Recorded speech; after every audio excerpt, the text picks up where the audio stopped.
All right. All right. Let me get situated here. All right. Let's do this. Yeah, I'm keeping the fucking glove. Ooh, that is wet. This would be like behind the scenes footage. All right. What's going on, guys? It's Tony, Urban Girl Scout Media, living the dream as always. Out here on the lake today with a special guest. We got Jason. Hey guys. And we are not going to talk about baseball. We're actually going to talk about football. There is a new proposed rule for onside kicks that just came out here. Which, by the way, happy Memorial Day weekend, everybody, just so we can timestamp when this is. But so this new rule is basically onside kick is being proposed to be replaced by kick that you or throw 4th and 15. I'm struggling here, guys. Sorry, it's just a lot going on, of course. 4th and 15 from your own 25, as opposed to an onside kick. You get 2 of them per game. So we looked up Jason was looking up some of the information, some of the stats, and I personally fucking love it.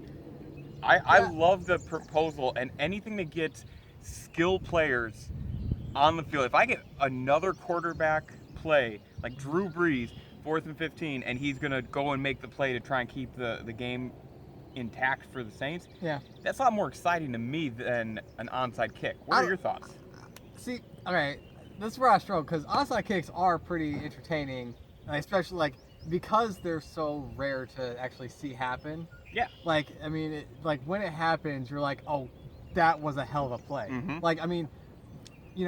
15-yard passes or runs happen throughout the game anyway, and so it's not as yes, it's lower percentage wise and consistency, but having that onside kick, and because of how rare it actually succeeds, especially nowadays. When I was looking up, I think the percentage has dropped since they took away the running start.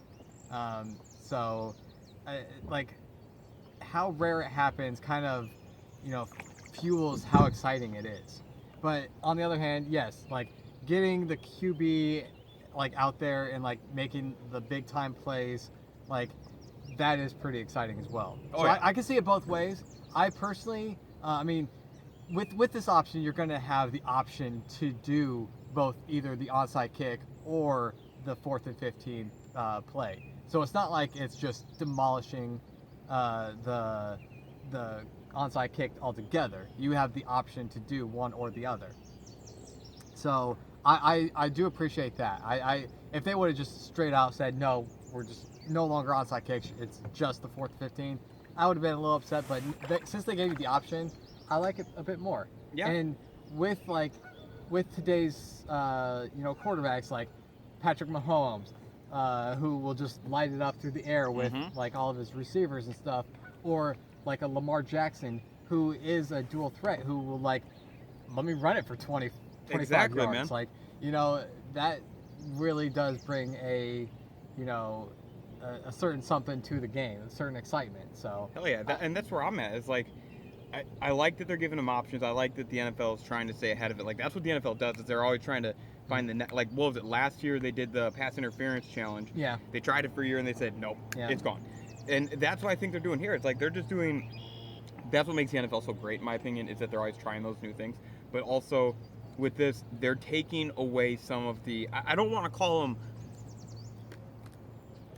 It's kind of like a bulk play almost, where it's it's just part of the game because it's such a low percentage for something happens, and they're replacing it and giving us Drew Brees, Mahomes, Brady, Rodgers, any of these guys. They're giving us another potential big play from those quarterbacks.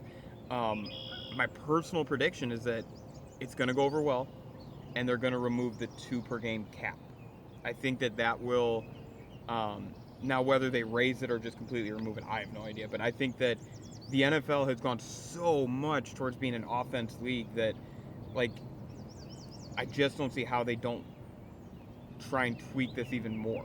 Now, see, I would get a little upset if they did get rid of that 2 per game rule, because then if you do have an unstoppable offense, the Chiefs are pretty unstoppable when it comes And they could be up 28-0 like And, that in the and, first quarter. and the other team never gets a chance to be on offense because of the fact that, oh, okay, instead of kicking to you, we're just going to do this onside kick, this 4th and 15 play, and get the ball back. Yep. I feel like that takes away some of the competitiveness nature. So I would be upset if they did get rid of the two per game cap. And I think as the league tries to find that balance, it'll be interesting. But I just feel like that cap is more to protect them starting out. But I would not be surprised this year if we see a team up 21-0, 14-0, just boom, boom like that real quick. I wouldn't be surprised if that happens. Like I don't predict that being an issue for teams. And you even brought up like Lamar Jackson. I didn't even think about him. I didn't even think about the fact that like that dude last year was lighting it up with some of those runs. Yep. So I'm excited, and I think what always makes me excited about the NFL is that they are willing to try these new things, and they are willing to say, fuck it, we're king, but we're going to continue to try and be king with innovation. Yeah. Like that to me is the most exciting thing, is that they're not like as soon as they get rid of this old pass interference thing, now they're bringing in this new 4th and 15. Like they're continuing to try new things, for better or worse. So I love it. I think it's gonna be fucking great. Yeah. Now let me ask you: would you, if you are like the head coach or whatever, drawing plays, you score a touchdown, like first quarter, you get the first touchdown. Do you take the chance to say like, okay, like if you are the Chiefs or something like that, and you're like, okay, you know what? So you're saying I'm Andy Reid? Yeah. Okay. Like if you're Andy Reid and you're saying like, okay, we're facing, like, we just lit up their defense. We know, say you're facing like the Bucks or something like that, where you're facing Tom Brady, and you're like, okay, we want to keep it out of Tom Brady's hands. We're not kicking off. We're just going to do the 4th and 15 play. Are you going to start that from the very beginning, or is that like more of a last-ditch effort near the end where you have to make a comeback? So it's really going to depend on the quarterback I'm facing, because you brought up a really good point there. If it's Tom Brady, or if I'm not Andy Reid, if I'm facing the Chiefs even, I don't want them to have the damn ball. Yeah. So if I get the ball from the start and I catch a break on that first touchdown, I think I go for it almost every time. But there is gonna be some situations where, like, if I got really lucky on a touchdown, backups in, things like that, the anomalies there, I don't know about that. But overall, I think if you're facing a weak defense or you're facing a great quarterback, I think that if you get the ball first and you're able to get that first touchdown, you take the shot. You just take the shot.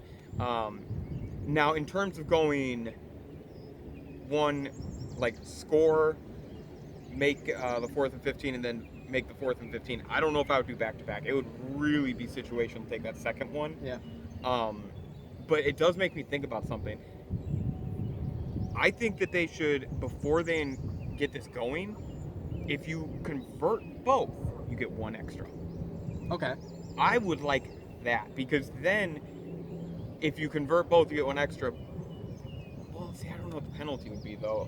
Well, I guess where they're getting the damn ball would be where the defense is getting the ball. But if you convert both, you get an extra. I mean, because that's how the challenges are, right? Like, you get both the challenges, you get an extra one. So they should do that, and you cannot back-to-back on them. So you can't, like, score, do the 4th and 15, and then do another 4th and 15. Okay. You can't do that. So I think that would actually be pretty cool, because it keeps a cap on it of 3, and you can't, it's not like the team's going to get surprised anyways. They know what play's coming, right? Yeah. Like, they know they're going for it. But then you get the chance to kind of break it down. Again, it's going to come down to that defense and who you're facing. Like, if I'm facing Pat Mahomes or Tom Brady, I do not want to give them the ball. The longer I can keep them off the field, the better. Yeah. Now, if I'm facing, like, there's some mid-level quarterbacks like your Matt Ryans or your Dak Prescotts, like, it's going to depend on how their defense is at the time. Yeah. So, fucking A, man. Yeah, Fucking A. Innovation. Yeah, this is intriguing. I would like to see how this plays out this year. I don't know percentage-wise how many will actually take the chance. Yeah, so what do you think the conversion rate, like, at the end of the year, what do you think the total success percentage. Well, when I looked up the stat, I think it said like 28 or 29% of 4th and 15s or larger, I guess, were completed last year. So I would probably say probably around 25%. I think it might go down a little bit, just because I feel like some people are going to want to try that when they actually shouldn't try it. Desperation, things like that. And so they're just going to, you know, some plays will be there, some plays won't. I think it'll go down just slightly, but probably like 25%. So I know when we were talking before we started recording, I said it was going to be a little bit higher, but after you talked about some of the stats from the previous years before we started recording again, I started thinking about that, and it's going to be real easy for defenses to just play like cover prevent. So I do think it's going to, the first year, I think you're right, about 25% feels maybe like in that 20 to 30 range of what is successful. Yeah. I think people are going to try it, and you brought up a good point that doing it when you shouldn't. Yeah.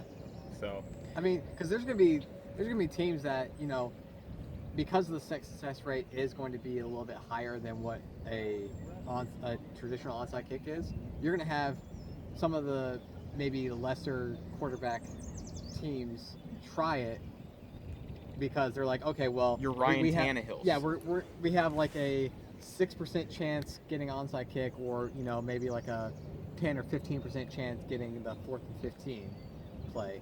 So I think those are going to be like the ones that drive it down. But then you're going to have like your Mahomes or Jacksons or Tom Brady's that are going to kind of bring it up. They're going to be like, okay, let's just get out to a maybe early lead, you know, or try and ice this one. Yeah.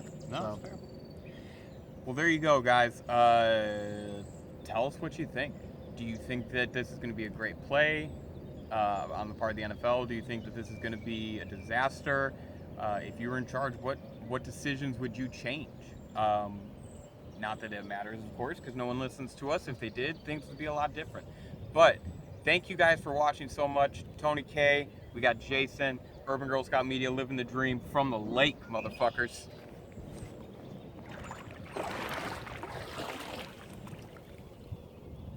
Oh, I didn't record. No, I'm just